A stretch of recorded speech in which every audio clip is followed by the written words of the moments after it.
ಅಶೋಕನ ಆಳ್ವಿಕೆ ಒಂದು ಸಂಕ್ಷಿಪ್ತ ಅವಲೋಕನ. ಚಂದ್ರಗುಪ್ತ ಮೌರ್ಯನ ಮೊಮ್ಮಗ ಮತ್ತು ಬಿಂದುಸಾರನ ಮಗನಾದ ಅಶೋಕನು ಕ್ರಿ.ಪೂ.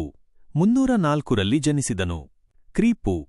268ರಲ್ಲಿ ಮೌರ್ಯ ಸಾಮ್ರಾಜ್ಯದ ರಾಜನಾದ ಇವನು ತನ್ನ ಆರಂಭಿಕ ಆಡಳಿತದಲ್ಲಿ ಒಬ್ಬ ತೀವ್ರ ಯುದ್ಧಗಾರನಾಗಿದ್ದನು. ಅವನ ಜೀವನದಲ್ಲಿ ಒಂದು ದೊಡ್ಡ ತಿರುವು ತಂದಿದ್ದು ಕಲಿಂಗ ಯುದ್ಧ ಕ್ರಿ.ಪೂ. 261.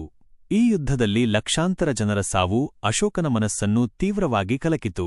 ಈ ಘಟನೆಯ ನಂತರ ಅವನು ತನ್ನ ಯುದ್ಧನೀತಿಯನ್ನು ಸಂಪೂರ್ಣವಾಗಿ ತ್ಯಜಿಸಿ ಬೌದ್ಧ ಧರ್ಮವನ್ನು ಸ್ವೀಕರಿಸಿದನು. ನಂತರ ಅಹಿಂಸೆ, ಧರ್ಮ ಮತ್ತು ಸಾರ್ವಜನಿಕ ಕಲ್ಯಾಣವನ್ನು ತನ್ನ ಆಡಳಿತದ ಮುಖ್ಯ ನೀತಿಯನ್ನಾಗಿ ಮಾಡಿಕೊಂಡನು. ಈ ಕಾರಣದಿಂದಲೇ ಅವನು ತನ್ನನ್ನು ಧರ್ಮಾಶೋಕ ಎಂದು ಕರೆದುಕೊಂಡನು.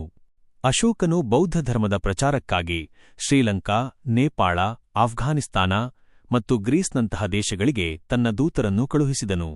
ಅವನ ಆಳ್ವಿಕೆಯಲ್ಲಿ ಹಲವಾರು ಜಲಾಶಯಗಳು, ಆಸ್ಪತ್ರೆಗಳು ಮತ್ತು ರಸ್ತೆಗಳನ್ನು ನಿರ್ಮಿಸಿ ಜನಕಲ್ಯಾಣಕ್ಕೆ ಒತ್ತು ನೀಡಿದನು. ಅವನ ಧರ್ಮೋತ್ಪ್ರಚಾರದ ಸಂದೇಶಗಳನ್ನು ದೇಶದಾದ್ಯಂತ ವಿವಿಧ ಸ್ಥಳಗಳಲ್ಲಿ ಶಿಲಾಶಾಸನಗಳಲ್ಲಿ ಕೆತ್ತಿಸಲಾಗಿದೆ. ಈ ಶಾಸನಗಳು ಬ್ರಾಹ್ಮಿ ಮತ್ತು ಖರೋಷ್ಠಿ ಲಿಪಿಗಳಲ್ಲಿ ಲಭ್ಯವಿವೆ. ಸುಮಾರು 40 ವರ್ಷಗಳ ಕಾಲ ಮೌರ್ಯ ಸಾಮ್ರಾಜ್ಯವನ್ನು ಆಳಿದ ಅಶೋಕನು ಕ್ರಿ.ಪೂ. 232ರಲ್ಲಿ ಮರಣ ಹೊಂದಿದನು. ಅವನ ಮರಣದ ನಂತರ ಮೌರ್ಯ ಸಾಮ್ರಾಜ್ಯವು ನಿಧಾನವಾಗಿ ತನ್ನ ವೈಭವವನ್ನು ಕಳೆದುಕೊಳ್ಳತೊಡಗಿತು.